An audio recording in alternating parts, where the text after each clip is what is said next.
وکفا وسلام علی عبادہ الذین اصطفیٰ اما بعد۔ معزز سامعین و ناظرین، آج 8 اگست بروز منگل 2023 بعد نماز عشاء میں اپنے ہی ادارے جامعہ عربیہ عثمانیہ احمد آباد میں موجود ہوں دفتر میں۔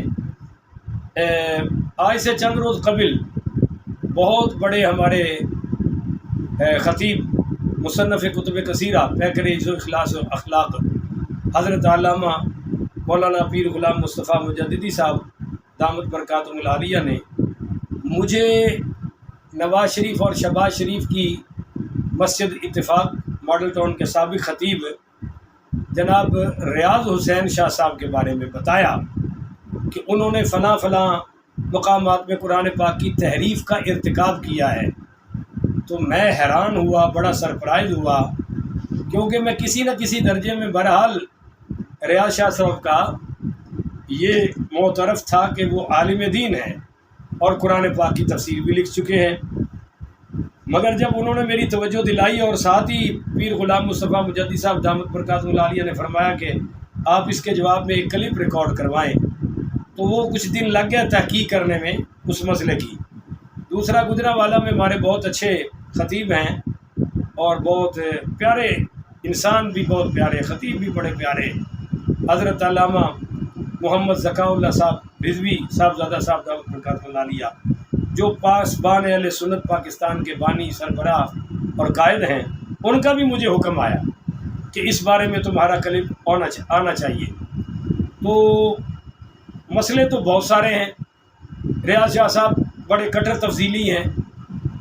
ریاض شاہ صاحب اپنے آپ کو سید کہلاتے ہیں، اور میں یہاں ایک تھوڑی سی وضاحت کر دوں پہلے ہی کہ آج کل 2 نمبر جعلی سیدوں کی یہ پہچان بن چکی ہے کہ وہ اپنے آپ کو سو کالڈ سید ثابت کرنے کے لیے یہ مسئلہ کھڑا کر لیتے ہیں، جی چونکہ ہم سید ہیں، ہم تو معاویہ سے کبھی راضی نہیں ہو سکتے۔ تو میں ان سے کہتا ہوں کہ تم بڑے سید ہو جن کا پتہ ہی نہیں آگے پیچھے کا، اور جن کی عادات بھی صدات والی نہیں ہے، جن کا طریقہ واردات بھی صدات والا نہیں ہے۔ ٹھیک کہا کسی نے کہ تم سواریاں داتا صاحب کے نام کی بٹھاتے ہو اور گامے شاہ جا کے اتار دیتے ہو، تو لا تقول المنافق سید، تم تو اس کے مصداق ہو۔ باقی اگر تم سید ہو بھی تو کیا امام سیدنا حسن پاک رضی اللہ تعالیٰ عنہ سے بڑے سید ہو، جنہوں نے بیعت کی سیدنا امیر معاویہ رضی اللہ تعالیٰ عنہ کے ہاتھ پر، اور سیدنا امیر معاویہ رضی اللہ تعالیٰ عنہ کے ہاتھ پر سیدنا امام حسین پاک رضی اللہ تعالیٰ عنہ نے بھی بیعت فرمائی۔ شیعہ سنی دونوں کتب گواہ ہیں اس پر۔ یہ تو واردات ہے آج کل کے یہ جو نام نہاد جعلی سید بنے ہوئے ہیں، ان کا طریقہ واردات ہے، جی چونکہ ہم سید ہیں، ہمیں تو معاویہ اچھا نہیں لگتا۔ یہ جواب ہو گیا۔ دوسرا، میں نے وہ سنا کہ وَرَفَعْنَاهُ مَكَانًا عَلِيًّا، یہ آیت ہے سورہ مریم کی، اور اس پر ریاض حسین شاہ صاحب نے بڑی لے دے کے بڑی جناب مزے سے کہا کہ اللہ نے فرمایا کہ جو جہاں علی ہے میں تمہیں اس مقام پر رکھوں گا۔ انشاءاللہ وہ شاہ صاحب کا کلپ بھی ساتھ ایڈ ہو جائے گا۔ ٹرائی ٹو ریپلائی، اس سوال کا جواب دیں۔ اللہ کا کرنا، ادریس علیہ السلام کا مزار ادھر ہی ہے جدھر نجف اشرف شریف میں علی کا مزار ہے۔ آپ کتابیں پڑھیں اور کتابیں پڑھیں۔ اب تھوڑا سا مزہ لیا کہ ادریس کا مزار نجف اشرف میں، اور آگے کا وَرَفَعْنَاهُ مَكَانًا عَلِيًّا، ہم نے اس کو وہ جگہ دی جو جگہ علی کو دی۔ سب سے پہلے تو میں نے شیعہ تفاسیر میں وَرَفَعْنَاهُ مَكَانًا عَلِيًّا کی تفسیر کا مطالعہ کیا کہ کیا شیعوں نے یہ کہا ہے یا ریاض شاہ صاحب شیعوں سے بھی آگے نکل گئے ہیں۔ تو آپ یقین کریں جو تفاسیر چند مجھے میسر آئی ہیں، نمبر 1 تفسیر نمونہ، اس میں بھی یہ بات نہیں ہے۔ نمبر 2 تفسیر القرآن ہے، مولانا سید ظفر حسین امروہی شیعوں کے عالم ہیں، ان کے صفحہ نمبر 231 پر دیکھیں۔ انہوں نے ایسا کچھ نہیں کہا۔ نمبر 3 شیعہ کی تفسیر ہے نور الثقلین، یہ علامہ الخبیر عبد العلی الحویزی کی ہے۔ اس کی اگر آپ دیکھیں صفحہ نمبر 420 تا 424 سورہ مریم میں یہی مقام زیر بحث ہے، مگر انہوں نے کوئی ایسی بات ذکر نہیں کی۔ اور شیعہ کی مشہور معتبر تفسیر القمی ابو الحسن علی بن ابراہیم القمی نے بھی اس مقام پر ایسا کوئی اشارہ نہیں کیا۔ اور نمبر 5 پہ آپ اگر دیکھنا چاہیں شیعہ کی تفسیر ہے فصل الخطاب جلد 2 صفحہ 522 پر سورہ مریم میں اسی آیت کے تحت ایسی کسی بات کا ذکر نہیں کیا۔ نمبر 6 پر تفسیر صافی جلد 4 یہ محمد بن مرتضی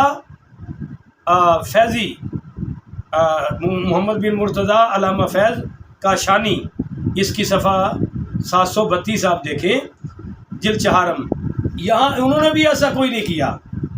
تو ریاض شاہ صاحب آپ کچھ تو خدا کا خوف کرتے کہ آپ کھاتے سنیوں کا ہیں اور نکل شیعوں سے بھی آگے گئے ہیں، رافضیوں سے بھی آگے گئے ہیں۔